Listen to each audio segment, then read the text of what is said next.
So let's just jump right in from the top. Quarterback, that is where, that's where the bread is buttered in recruiting classes, right? So obviously last year they brought in Tyler Buckner. This year they bring in Steve Angeli. Grades. So we want to give our grades up top, and then we'll explain why. Is that how we're going to roll with this? All right. I went B+. Okay. I went B+ with this grade. You want to give yours? And okay. We'll just do the two grades and we'll dive into it. I went A-, but I'm not gonna really hammer you about the B+.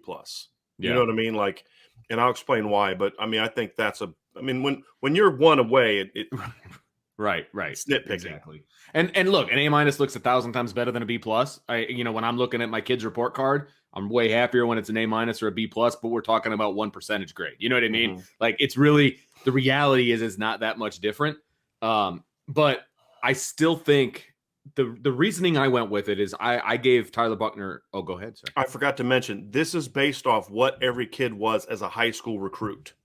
So, like, we're not going to, like, if a kid has a bad freshman year or if a kid, because that's the only way we can evaluate it, right? That's true. And that's a good point. Is looking at how it was as a recruit. That doesn't mean that we may not, like, hey, talk about Joe Walt breaking out, but it's still going to be based off where the they recruiting were aspect. Okay, that makes a lot of sense. The only time that would change is if a guy switches positions. Then that would impact it. I forgot to mention that. I apologize. Continue. No, that's okay. It adjusts my thinking, but I don't think it changes my grade. How's that sound? Sure. That's kind of where I'm at. But Tyler Buckner was an A for me coming out of last year. I thought that was a huge get for Notre Dame. I think he's an elite quarterback. And I think that, again, this isn't part of the judgment, but based on what he was able to do at Notre Dame this year, I think that proves that he has some elite skill, an elite skill set. Okay. Now, of course, improvement needs to happen, et cetera, et cetera. As it does for every freshman quarterback. Absolutely. But coming out of high school, and again, only 1 year of varsity play, I think that also has to, it has to be taken into account because of COVID and everything else. It was still an A for me. And then you move into 2023 or 2022, excuse me, and you've got Steve Angeli. And I thought that, and again, it's nothing against Steve as a person or any of that. It's just, I thought they missed the mark a little bit. I thought they had opportunities to do a better job. And then, so when you average those together, it puts it at a B+ for me because, but again, the way I have to think about it though, in a two cycle, I'll say this to you though, Vince, I'll say this to you. If I were to take into account what they could have had at quarterback, then I would be sympathetic to dropping it down. See, I don't really factor that in. And that's what's fun about this is you can take it however you want. If I were to talk about, man, they could have had Drew Aller and Tyler Buckner back to back. But see, the way I look at it is those two classes would have been an A, right? And so, I mean, that would have been special. But I mean, I'm sympathetic to that because, but for me, I try to look at it as what it was. And obviously they signed Tyler Buckner, they signed Steve Angeli, and they signed Ron Paulus, who neither of us really I didn't even factor in. Yeah, that didn't factor in for me. But yeah, for here's also how I looked at it though. Okay. Because I think Tyler Buckner is your quarterback of the future, of the present, however you want to phrase it, right? They didn't need to hit a home run. Now, I always want to hit a home run every year. Almost nobody does that. Bama's about the only. I mean, Ohio State has done it once, and then the guy that they did it in back-to-back years has already transferred. Right, and so that goes into it for me though too, because look, if they knock it out of the park in 23, if they knock it out of the park in 23, then it's a moot point because if you get a stud quarterback every 2 years, I'm happy. Right. And so a B+ is not a bad grade. It's saying you got your elite guy, and then you got a guy that is probably going to be a really solid backup in the future. So B+. That's kind of how I went about it. I went A- because I think Steve Angeli's a solid player. My thing is, I feel like because Steve Angeli's not a championship caliber guy, that we ding him maybe more than we should. And I think part of it too is pushback against some of the other folks that like overhype him. And I think he's kind of taken a little bit of a negative view of him. I think he's a solid quarterback. The player comp that I made for him is Sean Clifford from Penn State. That's how I view Steve Angeli. If that's your backup quarterback, you got a pretty good situation because he can come off the bench and win you some games if guys go down.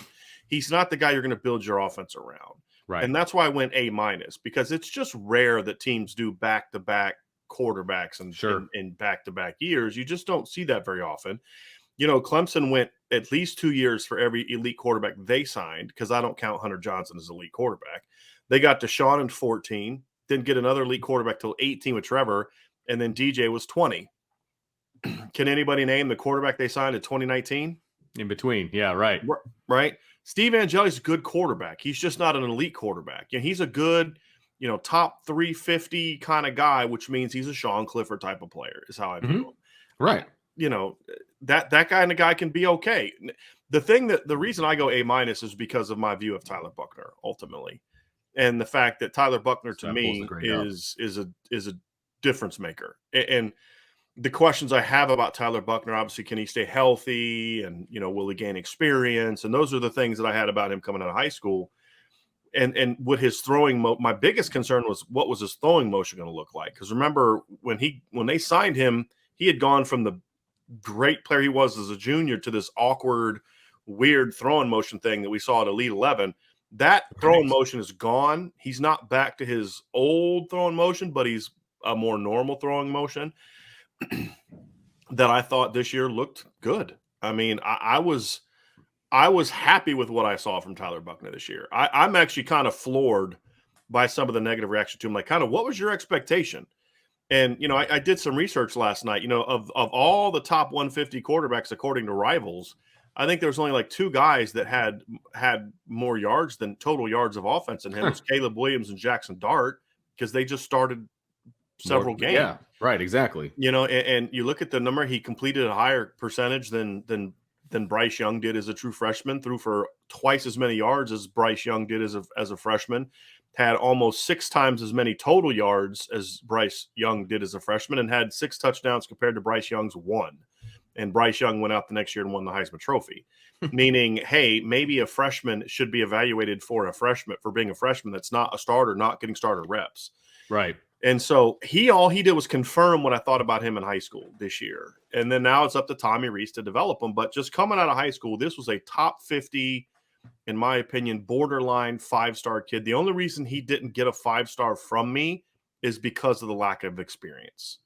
That's what took, because originally when they signed him, he was a 5-star. Right. I dropped him down to 4.5-star with a 5-star upside because of the lack of experience. Yeah. That's legit, though, right? Because look, I love the idea that he transferred to go to, better competition, all of that. I mean, what else can you ask a kid to do, right? Because the knock on him is that he was playing, not great competition, right? And I don't care what level of competition you have. When you pass for over 4,400 yards, rush for over 1,600 yards, and have 81 touchdowns, yeah, that's I don't tough care to do who on you're air. playing against. That's tough to do on air, okay? Yeah, that's phenomenal 7-on-7 stats, okay? Yeah, exactly.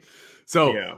I'm saying that the overall national knock on him is that he was playing against, subpar competition. So he's like, hey, I'll go to a different school. And I understand where you're coming from. He couldn't have done anything about it. And we're going to have a talk about Tyler Buckner in the offseason, because, again, I think that some of the misconceptions people have is they're evaluating him on what he was asked to do as if that's all he can do. Yeah, right. And I say, well, he can't run like that all the time. Well, they only did that because that was his role, right? That was their way of getting him in the game. But we'll talk about that another time. But just strictly based off high school evaluation, Tyler to me was an A. I look at, and if you get into 3-year grades, it definitely is an A- because of Drew Pine, and I like Drew Pine. But just looking at Buckner and Angeli, you got a potentially elite starting quarterback. You got a sturdy, solid, good leader, kid that can maybe in time grow into being a good, solid starting quarterback, like a Sean Clifford, right? Mm-hmm. And if that guy is thrust into the starting lineup, that's a guy you can win with. And that's the way I look at it. And that's why I came down to A-, assuming the talent around him is good. And that also factored in because of the grades that I give the rest of it. Because it's kind of like, my stance, Vince. In college, I know everybody is, hey, you got to have a 5-star. No, because for every Trevor Lawrence, I'm going to always counter with, okay, Cardale Jones and Jacob Coker won the first 2 national titles in the playoff era.